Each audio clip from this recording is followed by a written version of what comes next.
Oke, assalamualaikum warahmatullahi wabarakatuh. Kita lanjutkan percobaan yang keempat ya. Percobaan yang keempat ini di hukum Kirchhoff. Materi kita yaitu hukum Kirchhoff 1 dan 2 ini ya. Jadi tujuan dari percobaan ini nanti dapat melakukan pengukuran hukum-hukum Kirchhoff ya. Dan membuktikan apakah hukum Kirchhoff itu terbukti atau tidak. Oke, ini contoh hukum Kirchhoff 2. Ini gambar rangkaiannya ya. Bahwa bunyi hukum Kirchhoff 2 itu menyatakan bahwa jumlah aljabar atau tegangan pada suatu rangkaian tertutup sama dengan 0. Ini dinamakan rangkaian tertutup ya. Kenapa? Ya karena dari A siklusnya ke B, ke C, ke D, ke E, ke F, ke G, kembali lagi ke A ya. Dia muter terus harusnya di sini. Ini dinamakan rangkaian tertutup. Sehingga kalau tegangan di titik AG, saya jumlahkan tegangan di titik AB, tambah BC, tambah CD, ditambah DE, ditambah EF, terus FG itu kalau kita jumlahkan semua, tegangannya harus sama dengan 0. Ya. Sedangkan di bunyi hukum Kirchhoff 1 ya, ini di teorinya juga sudah, ini mengulas sekilas saja, jumlah aljabar pada suatu titik cabang, suatu titik percabangan itu sama dengan 0. Jadi kalau ada suatu titik percabangan seperti ini, arus totalnya itu kalau kita jumlahkan harus sama dengan 0. Seperti contohnya ini. Nah, atau bisa juga kalau di teorinya arus yang masuk sama dengan arus yang keluar pada suatu titik percabangan. Ini arus yang masuk apa? I1. Arus yang masuk lagi mana? I3 ya. Yang keluar mana? I2, I4 dan I5. Maka dari itu I1 itu positif, I2 negatif. Ya, karena kalau yang masuk itu kita beri notasi positif, maka yang keluar negatif ya. Membedakan. Ya, kalau kita jumlahkan bersama dengan 0. Atau sini yang masuk itu I3 dan I1, kemudian yang keluar I2, I4 dan I5. Ini yang keluar, ini yang masuk. Nah, itu persamaannya. Nah, kita akan melakukan percobaan itu ya di dalam suatu rangkaian listrik. Apakah teori hukum Kirchhoff itu terbukti di situ ya? Dan bagaimana cara membuktikan bahwa hukum Kirchhoff itu terbukti? Ya, itu yang harus kita praktekkan kali ini gitu. Ini tegangan yang peralatan yang kita perlukan, tegangan ya. Tegangan, kemudian alat ukur ini multimeter, kemudian resistansi ya, resistor di situ. Kemudian yang keempat itu project board ya, project board. Ini project board ya. Kemudian langkah-langkah percobaan yang harus kita lakukan adalah ini, buat rangkaian seperti pada gambar ini. Jadi nanti Anda buat rangkaian ya, seperti gambar ini. Kemudian pastikan tegangan benar sebelum dibebani dengan satu daya tetap gitu ya. Daya tetap 10 volt gitu. 10 volt, 20 volt, 30 volt. Selanjutnya hubungkan ke rangkaian. Amati dengan cermat perubahan tegangan voltmeter, ampermeter, dan pada titik-titik pengukuran di bawah ini. Dan juga arusnya. Nah, nanti kalau sudah, ya di gambar rangkaian ini, Anda masukkan hasilnya di tabel ini. Ini teori praktek. Ya. Nanti Anda hitung secara teori. Secara teori itu bagaimana? Teori kan kalau tegangan ya V sama dengan I kalikan R. I-nya berapa gitu ya. R-nya berapa gitu ya. Atau di sini dengan menggunakan analisa ya. Nah, nanti tegangan totalnya berapa. Ini masing-masing nanti Anda hitung gitu ya. Dan Anda masukkan ke sini. Nah, kemudian kalau sudah nanti Anda jawab pertanyaan ini. Jelaskan timbulnya gejala hukum Kirchhoff pada suatu rangkaian. Hukum Kirchhoff itu terjadi karena apa? Tentu saja Kirchhoff 1 atau Kirchhoff 2 ya. Jelaskan terjadinya pembagi tegangan maupun pembagi arus pada suatu rangkaian yang belum diketahui. Kapan itu jadi pembagi arus, kapan itu jadi pembagi tegangan, nanti Anda jelaskan. Jelaskan nih, apakah nilai hambatan dalam suatu alat ukur mempengaruhi hasil pengukuran ya. Apakah hambatan dalam berpengaruh? Nah, nanti bisa Anda buktikan di situ. Nah, coba kita buat gambar rangkaiannya ya. Ini saya buat baru aja lagi. Oke. Nah, kita buat baru lagi karena ini banyak ya komponennya.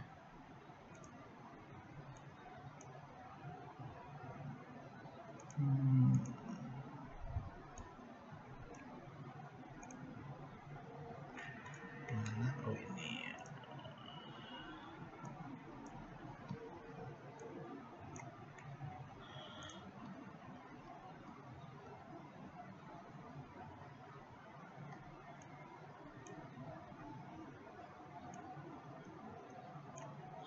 Oke, nah ini kita butuh sumber ya.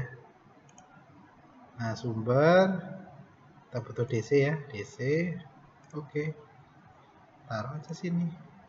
Kemudian kita butuh lagi resistor, basic, resistor. Nah, berapa nilainya tadi ya? 10 ohm ya. Ini kita ubah dari sana tadi juga bisa. Berapa nilainya? 10 ohm.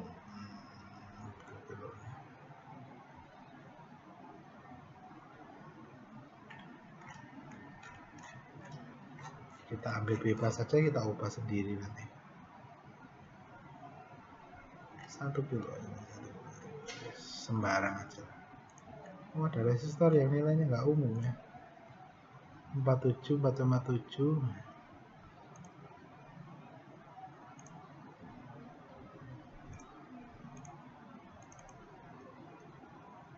Berapa nilainya? 10 ohm gitu aja kita ubah. Toleransi 5%. Toleransi nggak diisi juga nggak apa-apa. Di sini kita anggap ideal semua ya. Misalkan seperti itu, 10 ohm. Ini kita copy bisa nggak ya? Coba aja kita copy paste. 1, paste, 2, paste, 3, paste, paste. Nah, kita sesuaikan R1 10 ohm, R2 nya 47. Nah, kita ubah aja di sini. 47, R3 nya 100, kemudian R4 nya 1 kilo, 1K gitu ya. Kemudian R5 nya 3,3, 3,3K. Oke, terus ini 470. Oke, 6. Oke, sekarang kita masuk di sini. Ini R1, terus R2, ini saya turunkan dulu. Ini R1, kemudian nanti ada R2 di sini, kemudian ada R3, kemudian ini R4-nya di sini.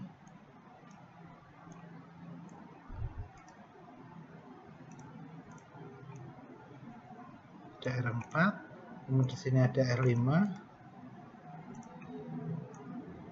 R5 di sini. Kemudian di sini ada R6.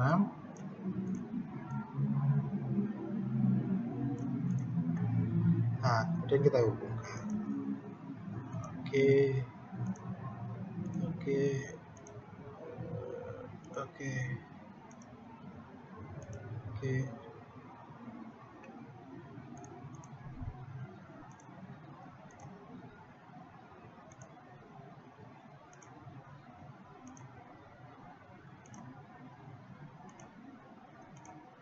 Nah, ini sudah gambar rangkaiannya ya.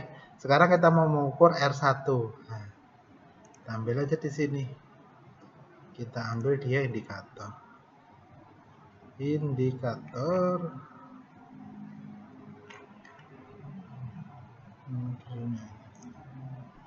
Terus ampere meter.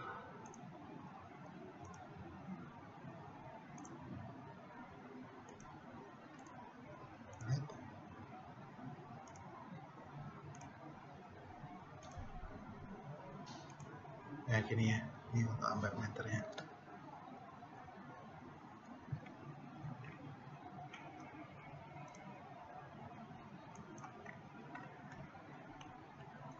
Nah, ini satu aja dulu. Tegangannya berapa tadi? Di sini mintanya tegangannya di tabel ini 10 volt. Ini kita ganti aja di 10 volt. 10, oke. Kemudian kita running ya, coba ya, arusnya muncul berapa. Oh, kurang ground, itu ya, yang penting ini juga. Source, kemudian ground. Oke. Groundnya di mana? Di sini tentu saja ya.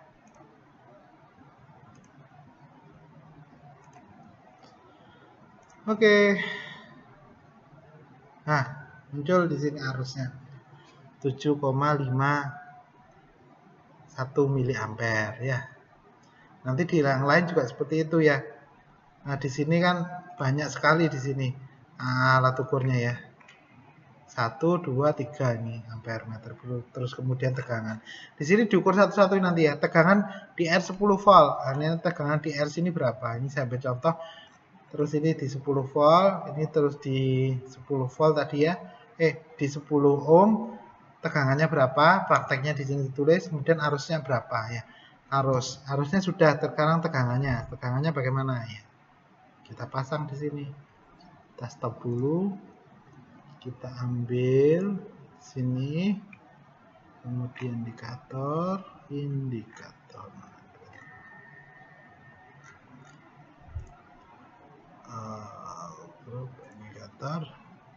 Kita voltmeter ya. Kita pasang secara horizontal. Oke. Nah, tegangannya di sini ya. Di R ini dan di sini. Oke.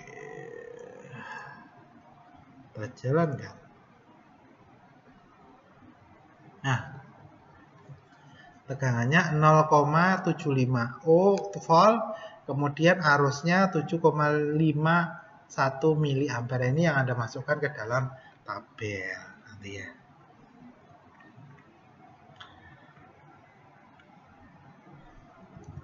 Nah, ini dimasukkan di sini nanti.